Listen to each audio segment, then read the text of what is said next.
இந்த மஞ்சளை உடலுக்குள்ள அதனுடைய தேவைக்கு அப்சார்ப் பண்ணனா தேவையான 2 விஷயத்துல முதல் இது மிளகு, 2வது பால். எத்தனை தடவை நாம் சிறு குழந்தைகளை இங்கே இருக்கிறவங்களில் ஒரு 75% என்னால் சொல்ல முடியும். உங்கள் வீட்டில் உங்கள் அம்மா ஒரு தொண்டைக்கட்டு இருந்தாலோ சளி இருந்தாலோ இருமல் இருந்தால் பாலில் ஒரு மஞ்சத்தூளை போட்டு மிளகுத்தூள் போட்டு தான் கொடுத்துருப்பாங்க.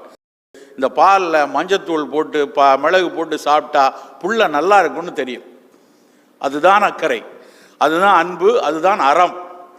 இந்த அறம், அன்பு, அக்கறை இது 3ம் கலந்த விஷயங்கள் நம்முடைய தமிழ் சமூகத்தில் ஏகப்பட்ட உணவுகளில் இருந்து கொண்டே இருக்கு.